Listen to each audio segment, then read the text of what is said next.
Ay kung ayaw mo magparesto, ay nasa sa'yo yan, Roque. Bata nandiyan na. Si General Torre. Kakalag ka rin ka papunta sa Kongreso. Ay nako. So, ang anong tanong? Magpapa-aresto ba ako o hindi? Na arestuhin ka dahil may bata yan. In one word, ang gusto kong ipunto, huwag mong gamitin ang taong bayan. Importante po aking kalayaan. Hindi ko po isusurrender muli ang aking kalayaan gaya ng nangyari nung una na nasurrender ko siya ng isang araw nung ako po'y nagpakulong dahil di...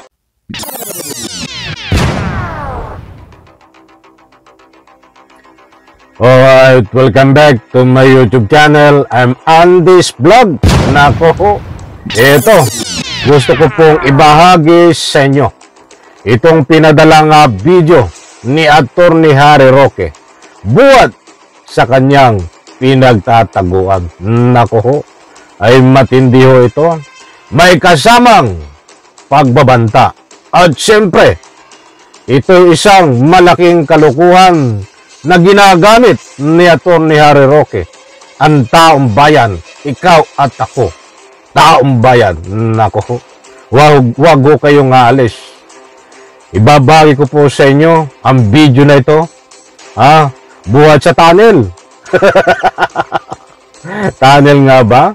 Sapagkat nagbibigay ho ng public opinion itong ating mga mahal na taga-subaybay na sa tunnel, di umano nagtatago itong si Roque. But anyway, that is a public opinion. Buong puso kuhong nire-respeto yan. Eto, inaanyayahan ko po kayong pakinggan at nang sa ganun, lubos po nating maunawaan itong pinadalang video ni Attorney Harry Roque. Natatandaan ko ho na nagtatago si Kibuloy. Nagpadala din ho ng video na sabi niya hindi siya susuko. Ay lumang tugtugin na yan, si Digong ay naglabas din po ng statement na hindi siya susuko noon, hindi pa nalabas ang warrant of arrest. Ay nagpanik na agad. But ito ho ang bigyan natin ng highlight. Itong si Attorney Harry Roque. Nako. Baliwalain ko ang karapatan ko, lalong-lalo na itinuro ko naman sa aking mga estudyante sa UP Law kung anong dapat na sakop lamang ng legislative investigation. So ulitin ko po hindi ako pugante dahil ako po ay lumabag sa batas. Pugante ako sa Kongreso lamang. Wala po akong pakialam. Dahil ang tingin ko naman, kung ako'y na-cite in contempt of Congress, ang Kongreso naman... Ay nako, hindi daw siya pugante. But inamin naman niya na siya ay pugante. Ay pugante ka din. Sabi ko nga sa inyo hindi lahat ng abogado ay abogado. Mayroon pong abogado. Abogado. Totoo yan. Ang dami pong mga abogado na abogago dahil yung maliho ay kayang gawin tama at ang tama ay kayang gawing mali. Nako, dito, pakinggan nyo ho. Dahil gamit ni Attorney Harry Roque, ang taong bayan humihingi ho ng simpatiya. Cited in contempt of the people of the Philippines. Hindi po tama yung ginagawa nila. Eto, ulitin ko po doon. Ayaw na sagot, contempt kaagad. Kapag ayaw na sagot, contempt lang.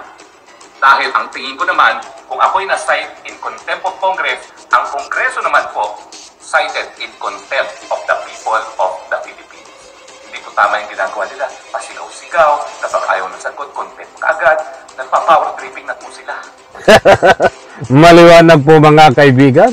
Ano ang sabi niya? Kung siya ay na-cite in contempt ng Quad Committee ng Kongreso, ang taong bayan naman ayon dito kay Attorney Harry Roque ay na-cite in contempt ang Quad of Committee, ang Kongreso. Ibig sabihin niya, ay pansinin niyo po, gamit ang taong bayan ni Attorney Harry Roque. Ikaw, ako. Tayo daw po ay hindi pabor. Ibig sabihin, sinasight and contempt natin ang Kongreso. Ibig sabihin, hindi tayo pabor o ano paman ng mga pinagagawa ng Kongreso sa pag-iimbestiga kay Attorney Harry Roque ay hindi po tayo pabor. Yan ang gustong ipunto ni Attorney Harry Roque. But anyway, bago tayo magpatuloy, gusto ko munang hingin ang inyong panig. Sino po ang pabor dito? Na-cite and contempt. Na-cite and contempt. Diyan po sa Kongreso ng Quad Committee, itong si Attorney Harry Roque. Kung pabor ho kayo, and reaction, diyan po sa comment section. Kung hindi man, wala pong problema. And reaction. Attorney Harry Roque, for your information, kami ho ay pabor na ma-cite and contempt ka. Na arestuhin ka dahil may batayan. And one word, ang gusto kong ipunto, huwag mong gamitin ang taong bayan na kami ay hindi pabor sa ginawa sa iyo ng Kongreso. Baka yung mga tagasunod mo lang ang kumukontra sa ginagawa ng Quad Committee. Kaya muli kong inuulit, Attorney Harry Roque, huwag mong isama ako, kami, at ang mga mahal kong taga-subaybay na hindi sumusuporta sa iyo. Ang isama mo lang ay iyong mga tagasunod. Kami ay hindi pabor sa sinasabi mo na humihingi ka ng simpatiya na ginawa sa iyo ng Kongreso. Ang taong bayan ay nag-aalboroto, meaning hindi pabor. Anak ng katakot-takot, kalukuhan mo yan, Roque. Miski wala po silang batas na binubuo, tuloy-tuloy ang paninira nila sa pamilyang Duterte, doon sa extralegal killing, sa droga, at syempre sa pogo. Hindi po tama yan. Ako po'y naging mambabatas. Nako, sinasabi ko nga sa inyo ang dami mong paliwanag. Doon ka mapaliwanag sa dapat mong magpapagpaliwanagan o sa barangay. Ano ito Parang nagmamayabang, putak ng putak. Nagrarally dyan sa EDSA na mag-isa. Ganyan ba ang may simpatiya ng taong bayan? Magrarally ka na mag-isa, ang isisigaw mo na bangag ang presidente diyan sa EDSA? Anak ng katakot-takot. Matalino ito nasobrahan lang ng talino. Ibigyan ko po ng importansya yung institusyon. Pero anong batas ba ho ang bubuin nila? Pero pa bang bagong batas na kinakailang buuin? Yung IHL code po, kami po nagsulong yan at batas na. So hindi lang po murder ang po pwede gamitin kapag nagkaroon ng widespread and huwag kang dada ng dada. systematic killings, no? Pwede rin ang crimes against humanity. Ano pang batas ang buuin mo para dyan sa mga drug killings? Ganon din po sa Pogo. Ang dapat lang nabuuin na batas, total ban ba o hindi? Bagamat doon sa SONA ni PBBM, sinabi niya total ban ng Pogo. Gumagawa ng issue to Nililiis ang issue Ang dapat mong sagutin ay ang related sa mga katanungan na pinupukol sa iyo. Lumalayo ka Ay naku, iba na po pangalan nila, IGL. At ngayon may kumakalat, may lumuluta. Meron daw 12 na parang 12 disipulo ni Cristo na mai-exempt sa ban. So kapag sinabi kasi ban, ano ba ito, pastor? O bulaang propeta? lahat dapat bawal. Walang exemption. Di ba po? Ay nako. So, anong tanong? Magpapa-aresto ba ako o hindi? Well, naniniwala po kasi ako na kapag ang Kongreso ay lumabag sa kanyang kapangyarihan at naging guilty of abuse of power at ay kung ayaw mo magpa-aresto, nasa sa'yo yan, Roque. Bata nandiyan na si General Torre, kakalag ka rin ka papunta sa Kongreso. Kung ayaw mo sumama, kakalag ka rin ka. Nagyayabang ka pang hindi magpapa-aresto.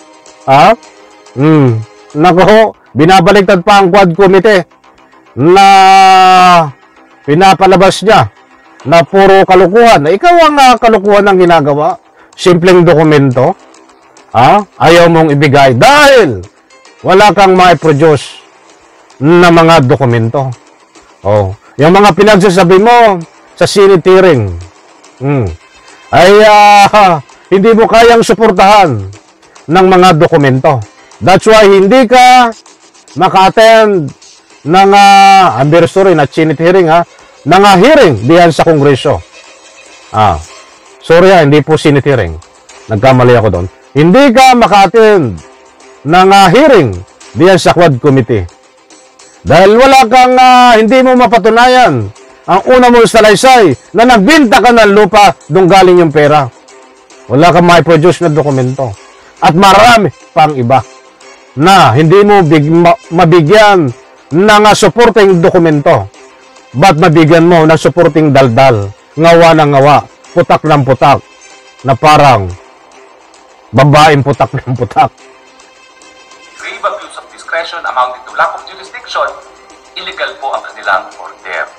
Kinikilala ko po na kinakailangan magkaroon ng desisyon sa Korte Suprema. Kaya nga po, aantayin ko ang desisyon ng Korte Suprema. Samantalang nag-aantay po ako, importante po aking kalayaan. Hindi ko po isusurrender muli ang aking kalayaan gaya ng nangyari nung una na nasurrender ko siya ng isang araw nung ako po'y nagpakulong dahil di umano, dinisrespect ko raw ang Kongreso. Maalala nyo wala pong disrespect doon. Wala daw disrespect. Talagang ganyan si Kibulo nung una tapang-tapang Walang pagbabastos. Ang kulay-kulay ko pa nga. Pagamat, sabi nila dapat makontent ako muli dahil ang dami ko rin masasakit na salita na sinabi matapos akong papalaya. Alam niyo po. Kita niyo gaano kasi dungalang itong taong ito? Na-content daw siya dahil sa masasakit na anumang salita laban sa Quad Committee. Kaya daw siya ay muling i-contempt at dapat ikulong diyan sa Kongreso. Ito mo, yun ang katuwiran niya. Itatak mo sa kukutin mo, Roque. Kaya ka na-cited contempt muli dahil hindi mo sa pag-attend diyan sa hearing at dito sa hindi ma-produce na dokumento. Tapos palalabasin mo ngayon na kaya ka na-contempt muli ay sa ibang dahilan. Nililiko mo ang issue. Sino pang maniniwala sa inyo yan? Attorney Harry Roque, alalahanin po natin, mga mahal kung taga-subaybay. Ito ay kinukonek na di umano na isang protector ng pugo at may kinalaman sa pugo. Ay ano po yung pugo? Scammer. Lahat po ng mga kalukuhan nandiyan. Yung mga nagtitikso sa cellphone nyo na mga nai-scam ho kayo. Yan po ang trabaho, isang trabaho din ng Pugo Hub, mga illegal.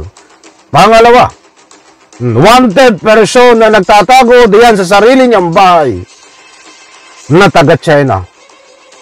Natagpuan sa sarili niyang bahay. Marami ang dapat sagutin nito. Kaya dapat aristuhin.